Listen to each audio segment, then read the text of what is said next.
Salam saudara, kita berjumpa kembali dalam Renungan Harian GPKS Pangkal Pinang, edisi Senin 28 Juni 2021. Kita masih membahas dari seri Dekalog bagian yang keempat.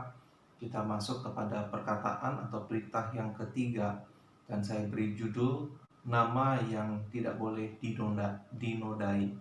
Saya mulai dengan membaca perintah yang ketiga dalam Keluaran 20 ayat 7. Demikian bunyi firman Tuhan. Jangan menyebut nama Tuhan Allahmu dengan sembarangan, sebab Tuhan akan memandang bersalah orang yang menyebut namanya dengan sembarangan. Mari kita berdoa sejenak, mohon pimpinan Allah Roh Kudus. Tuhan, berkati kami untuk bisa memahami apa maksud Tuhan ketika Engkau memberikan perintah ini kepada bangsa Israel, yang juga berlaku bagi kami umat Tuhan di masa ini. Pakai hamba-Mu untuk boleh menjelaskannya. Dalam nama Tuhan Yesus kami berdoa dan berserah. Amin. Minggu lalu kita sudah melihat bagaimana perintah kedua mencegah kita punya pemikiran atau pemahaman atau gambaran yang kerdil tentang Allah kita, yang tidak akurat. Perkataan atau perintah ketiga akan menuntun kita lebih dalam kepada ibadah atau penyembahan yang benar. Kalau perkataan kedua mencegah kita punya pemikiran yang rendah atau tidak hati-hati terhadap Allah, perkataan atau perintah ketiga mencegah kita punya perkataan yang ceroboh tentang Allah. Seperti perintah kedua, perintah ketiga ini sekilas nampak gampang untuk tidak dilanggar. Cukup jangan mengucapkan sumpah serapah memakai nama Tuhan, maka sudah beres. Kelihatannya seperti itu. Kita bisa lanjut ke perintah yang keempat. Nah, tetapi bukan seperti itu. Seperti yang sudah kita lihat di pelajaran yang pertama dan kedua, perkataan ketiga menunjuk pada hal yang lebih dalam dari sekedar ketaatan yang minimal, supaya kita punya hidup yang berkelimpahan di dalam Tuhan. Kalau ayat ini hanya mempersoalkan tentang nama Tuhan atau Yahweh, atau nama Allah secara umum seperti Tuhan Yesus atau Roh Kudus, maka seperti tadi cukup kita hati-hati memakai nama-nama tersebut. Tetapi ternyata ada makna yang lebih dalam. Dalam nama Alkitab, nama-nama di dalam Alkitab lebih dari sekedar untuk kita membedakan antara individu yang satu dengan individu yang lain. Disinilah terletak kunci ketaatan yang lebih serius terhadap perintah yang ketiga ini. Nah, ada apa dengan nama? Apakah saudara atau saudari punya pengetahuan atau tahu arti nama saudara-saudari? Ya, misalnya nama saya Filemon itu punya arti.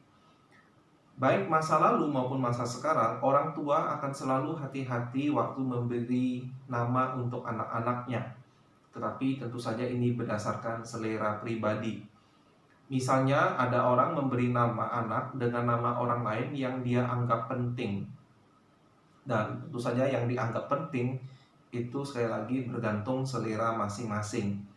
Misalnya ada seorang teman saya, entah kenapa dia begitu ngefans terhadap tokoh pemeran Kapten Amerika, ya, karena mungkin sangat ganteng, terlalu ganteng.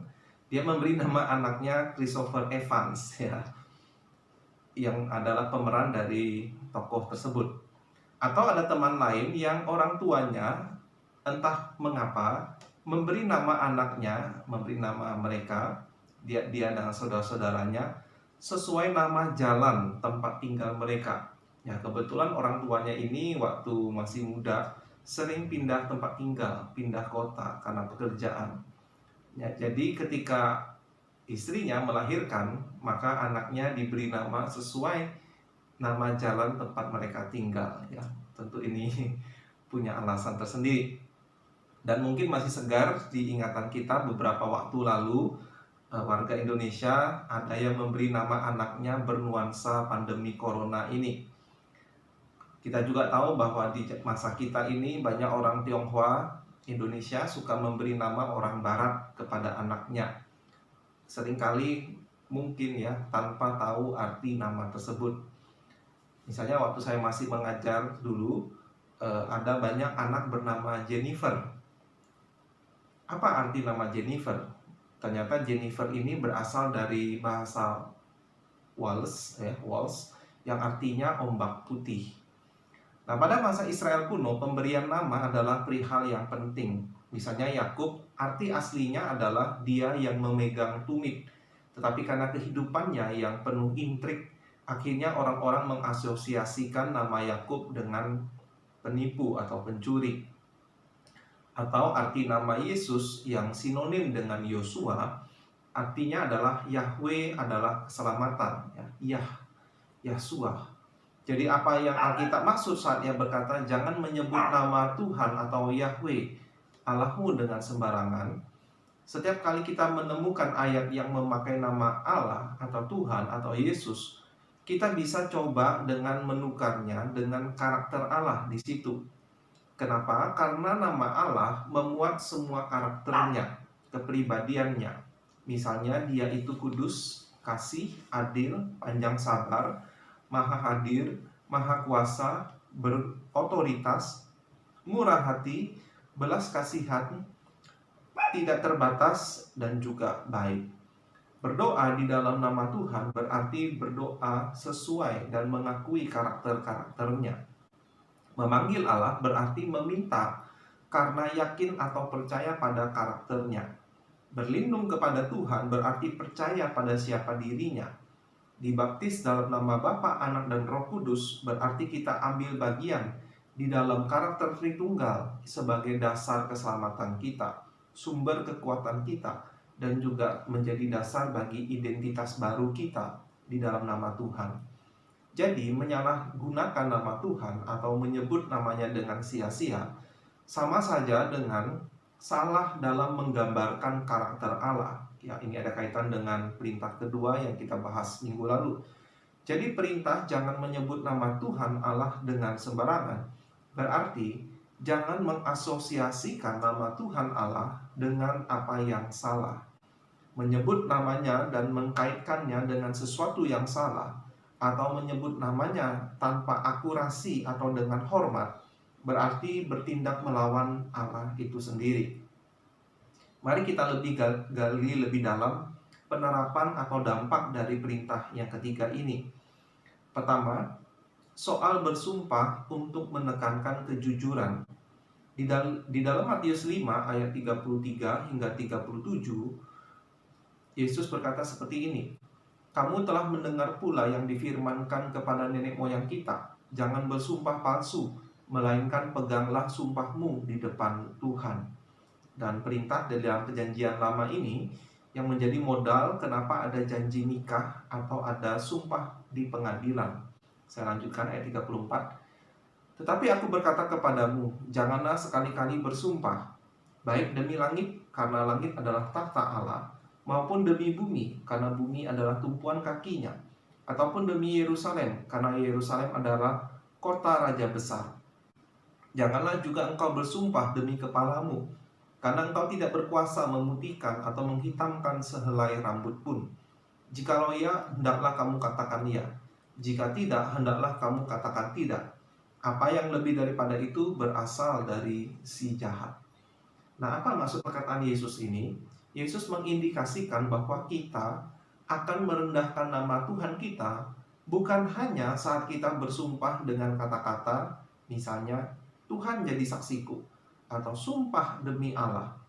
Tetapi setiap kali kita memakai sumpah untuk menekankan kejujuran kita, itu sebetulnya kita sudah merendahkan nama Tuhan. Mengapa demikian? Yesus menekankan bahwa anak-anak Allah haruslah dikenal karena integritasnya dalam setiap perkataan atau perilaku. Sehingga menurut Yesus tidak perlu ada perkataan lebih jauh, yaitu dengan sumpah, selain sekedar berkata ya atau tidak. Tidak perlu meminta Allah menjadi saksi untuk perkataan kita, karena Allah pencipta langit dan bumi selalu menjadi saksi untuk setiap perkataan yang kita ucapkan. Bahkan dia tahu semua perkataan sebelum perkataan itu terucap oleh lidah kita. Dan kita akan harus mempertanggungjawabkan semuanya itu kepada dia. Saudara bisa membaca Mazmur 139 ayat 4, Matius 12 ayat 36 hingga 37.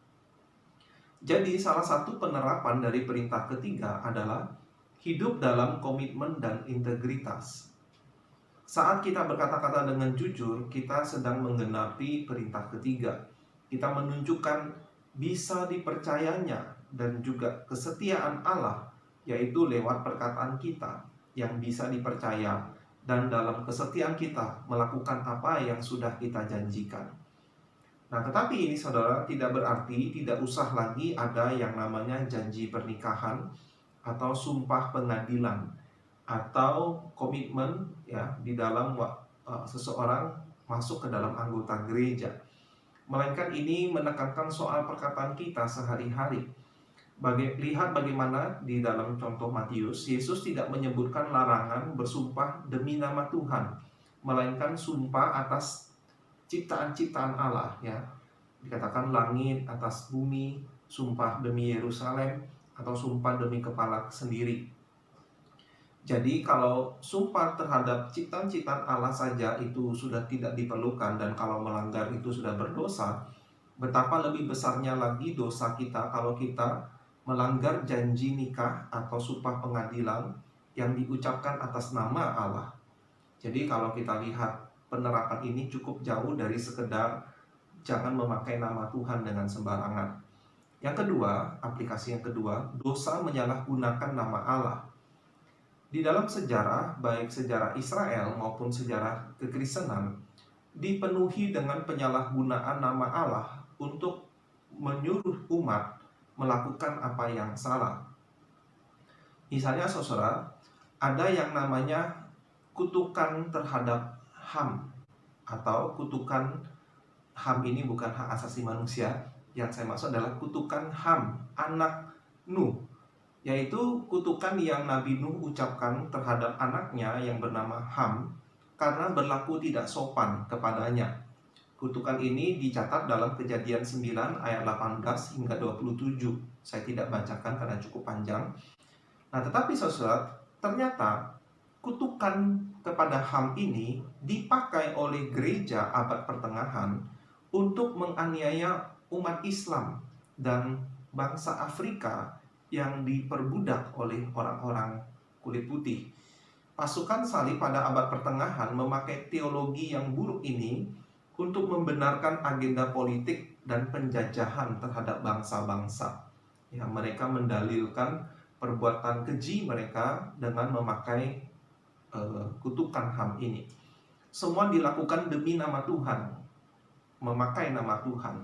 Nah, pada zaman sekarang ada pendeta-pendeta tertentu memakai nama Tuhan untuk membenarkan teologinya yang buruk demi kepentingan diri sendiri. Misalnya, ada pendeta selebriti Amerika yang di Indonesia juga kayaknya ada, pernah mengusir atau mengutuki virus COVID-19 ya demi nama Tuhan. Bahkan menghukum mereka, mendeklarasikan kekalahan mereka, yaitu kekalahan virus ini demi nama Tuhan ya. Waktu saya melihat contoh-contoh klipnya lucu sekali saudara, dengan serius mereka menengking virus ya, mendeklarasikan virus-virus ini kalah dalam nama Tuhan. Nah, sekali lagi saudara, teologi yang buruk hanya mempermalukan nama Tuhan. Orang Kristen juga berdosa terhadap penyalahgunaan nama Tuhan saat kita berkata bahwa ini berkat Tuhan dalam hal-hal yang kejadian positif saja. Kita cenderung mengatakan ini dari Tuhan kalau keadaan baik. Tetapi kalau keadaan buruk, kita berkata ini dari setan. Masalahnya saudara, ini adalah teologi yang buruk. Kenapa? Misalnya dalam Kejadian 50, Yusuf memberikan contoh ketaatan pada perintah ketiga. Waktu dia mengatakan apa yang diperbuat yang jahat oleh saudara-saudaranya, ini ternyata juga adalah bagian dari kedaulatan Tuhan, rencana Tuhan. Memang saudara-saudara, perlakuan terhadap diri Yusuf oleh saudara-saudaranya tentu adalah kejahatan, ketidakadilan, dosa, dan tentu ada andil setan di dalam kejahatan saudara-saudaranya itu. Tetapi kalau Yusuf seandainya menolak adanya campur tangan kedaulatan Tuhan sebagai yang maha kuasa untuk mendatangkan kebaikan, bahkan dalam pencobaan yang luar biasa itu, kalau seandainya Yusuf mengatakan itu tidak ada andil Tuhan, itu sebenarnya adalah sebuah dosa. Tetapi Yusuf, puji Tuhan, tidak seperti itu. Dia berkata, memang kamu telah mereka-rekakan yang jahat terhadap aku, tetapi Allah telah mereka-rekakannya untuk kebaikan. Jadi Yusuf mengakui kedaulatan campur tangan Allah dalam peristiwa itu. Saya lanjutkan, dengan maksud melakukan seperti yang terjadi sekarang ini, yakni memelihara hidup suatu bangsa yang besar. Juga contoh lain yang terkenal adalah kisah Ayub. Di saat setan, Tuhan berikan izin untuk menguji iman Ayub. Ayub berkata, Tuhan yang memberi, Tuhan yang mengambil. Jadi Ayub tahu bahwa ada kedaulatan Allah dalam segala peristiwa yang dia alami. Baik waktu dia mendapat berkat, ya Tuhan memberi berkat. Waktu juga Tuhan mengambil berkat-berkat itu. Meskipun itu dilakukan melalui tangan setan. Kenapa? Karena setanlah yang setan mendapatkan kuasa dari Allah untuk mengambil segala miliknya. Nah, saudara-saudara, saya merasa teologi ini penting di masa pandemi seperti ini. Dan saya juga masih merasa teologi kedaulatan Allah atas segala sesuatu adalah salah satu teologi yang masih banyak orang terima, ya. Masih banyak orang mengakuinya di dalam kesulitan yang mereka hadapi. Nah, saudara-saudara, itulah mengapa kita juga perlu memahami dengan sangat baik teologi salib. Apa itu teologi salib? Bahwa dalam kutukan karena dosa dan dalam dampak dosa dan hukumannya yang mengerikan, ada kasih karunia Allah, ada rencana Allah yang berdaulat. Allah menunjukkan kemuliaannya lewat peristiwa yang buruk, mulai dari pengkhianatan Yudas, penangkapan Tuhan Yesus, pengadilan yang tidak adil terhadap diri Tuhan Yesus, sampai kepada peristiwa penyaliban Tuhan Yesus sendiri, dan dia mati di sana. Tetapi ternyata saudara, di balik kejahatan-kejahatan yang dilakukan oleh umat manusia kepada Tuhan Yesus pada waktu itu, ada rencana Tuhan yang lebih besar, yaitu penebusan dosa. Nah, inilah teologi salib, saudara. Dan mungkin bentuk penyalahgunaan nama Allah yang paling mengerikan adalah saat kita melemparkan kesalahan kepada Allah atas kesalahan kita sendiri. Contohnya adalah Adam yang melempar kesalahannya kepada Hawa dan juga kepada Allah ketika dia jatuh dalam dosa. Dia berkata, perempuan yang kau tempatkan di sisiku, dialah yang membuat aku memakan buah itu. Jadi Adam tidak secara langsung berkata, keluarga yang engkau beri ini Tuhan masalahnya. Ya, mungkin banyak orang hari ini yang berkata seperti ini, tubuh yang kau beri ini Tuhan sumber masalahnya. Pekerjaan yang kau beri ini, atau gereja yang kau beri ini. Bukannya berserah dan percaya dan mengakui kalau ada kesalahan, kita melemparkan kesalahan pada orang lain, termasuk kepada Tuhan. Jadi ada orang-orang tertentu yang bermain sebagai korban situasi, alih-alih daripada mengakui apa kesalahannya. Dan yang ketiga, yaitu dosa lip service. Kita juga menyebutkan nama Tuhan dengan sembarangan saat kita memuji Tuhan atau berdoa kepadanya, atau beribadah kepada Tuhan hanya sebagai rutinitas kosong. Terutama di saat kita hidup penuh kekosongan dalam relasi kita dengan Tuhan. Kita menjadi seperti musuh yang paling sering Yesus serang selama pelayanannya di bumi ini, yaitu ahli-ahli Taurat dan orang-orang Farisi. Mengapa? Karena mereka adalah orang-orang yang munafik, yaitu orang yang biasa beribadah pada Allah tetapi hatinya jauh dari Tuhan. Berbagai contoh aplikasi, kalau misalnya ada orang tua yang mengharuskan anaknya minta maaf kalau bersalah, tetapi dia sendiri tidak pernah minta maaf untuk kesalahannya sendiri. Atau misalnya ada mentor rohani yang mengajarkan hikmat ilahi kepada orang percaya yang baru, tetapi dia sendiri tidak pernah melakukannya. Atau penyanyi yang menaikkan nyanyian pujian, tetapi tidak pernah membuka Alkitabnya selama berbulan-bulan. Atau ada orang yang berdoa di depan umum dengan kesalehan yang luar biasa, kata-kata yang mantap, tetapi kehidupan rohaninya, doa pribadinya tidak ada. Atau penyambut tamu di pintu masuk gedung ibadah yang senyum ramah menyapa jemaat yang datang, tetapi ternyata baru bertengkar dengan pasangannya dalam perjalanan ke gereja. Mungkin saudara ada kasus-kasus seperti itu, bertengkar ya karena satu dua hal. Tetapi ketika sebelum pelayanan, penting bagi kita untuk berdoa terlebih dahulu, mengakui dosa kita, mohon Tuhan sucikan kita, baru kita melayani Tuhan. Nah, saudara-saudara, dalam setiap kasus ini, seseorang yang memakai perkataan untuk mengindikasikan bahwa dia punya relasi dengan Tuhan, tetapi ternyata tidak, maka sebenarnya dia melanggar perintah yang ketiga. Artinya dia tidak menghidupi, tidak mengakui karakter Allah itu secara nyata. Yesus berkata demikian, "Mengapa kamu berseru kepadaku, Tuhan, Tuhan, padahal kamu tidak melakukan apa yang aku katakan?" Nah, pada akhirnya saudara, penggenapan yang sempurna dari perintah ketiga adalah ketika tiba waktunya, semua orang, bahkan semua makhluk akan bersatu dalam pujian kepada Allah atas segala perbuatannya. Matius 15 ayat 3 dan 4 memberi gambaran akan peristiwa itu. Dan mereka, yaitu orang-orang yang mengalahkan kuasa iblis, menyanyikan nyanyian Musa hamba Allah dan nyanyian anak domba, bunyinya, "Besar dan ajaib segala pekerjaanmu ya Tuhan Allah yang maha kuasa, adil dan benar segala jalanmu ya Raja segala bangsa. Siapakah yang tidak takut ya Tuhan, dan yang tidak memuliakan namamu, sebab Engkau saja yang kudus, karena semua bangsa akan datang dan sujud menyembah Engkau, sebab telah nyata kebenaran segala penghakimanmu." Nah, saudara-saudara, ini adalah gambaran tentang waktu di mana seluruh makhluk yang ditebus oleh Tuhan menyebut nama Tuhan tidak dengan sembarangan lagi, tetapi dengan kesungguhan yang mengalir dari hati yang bersyukur pada Tuhan. Nah, saudara-saudara, sementara belum tiba saat itu, baiklah kita berpegang pada janji Allah dan takut dan hormat dan mengasihi nama Tuhan kita. Segala pekerjaan Tuhan itu adil dan benar. Adil dan benar. Dia yang maha kuasa, Raja segala bangsa, Hakim yang adil.